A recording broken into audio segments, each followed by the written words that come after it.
bakigera ruguru gato umwe ahita ababwira ati rero uriya muntu twishe n'uwo muri Nyakagezi ntabwo nari muzi kuko hano ntabwo nari mpamenyereye. Arangije aramubwira abwira abagenzi be ngo musubire inyuma mbereke. Bafata umuhoro, bari bafite imihoro mishyashya. Afata umuhoro arangije bakata uwo muntu wari uri muri abo ngabo, bamukatamo hagati, bamukuramo inyama, bavugaga ko ari umutima, bawushyira ku mushito.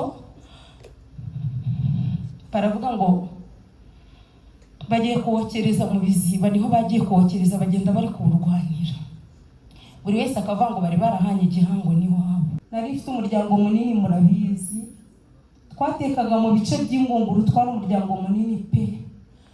Mwabaturanyi mwe twasangiraga namwe murabizi, mwanyiciye ababyeyi, mwanyiciye umuryango.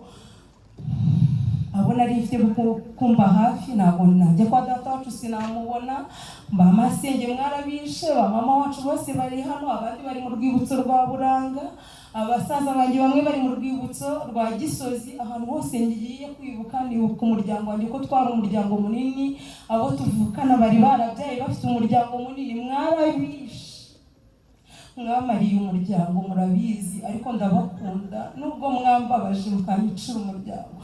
Rero ntabwo nabona ikintu navuga, sinabura kugira amarangamutima kuko narapfushije, ariko papa wanjye yari imfura na mama bari baratubwiye ngo ibi bintu bishobora kuzarangira, umuntu uzarokoka ntazihorere.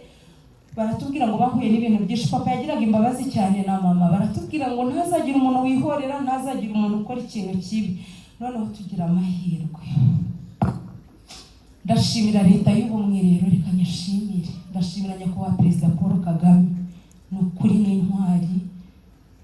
Yaje mu cyimbo cya papa wanjye, agira umutima nk'uwa papa wanjye, arababarira, atwigisha kubabarira. Njye ntababeshye, nari mfite gahunda yo kujya mu gisirikare nanjye nkihorera.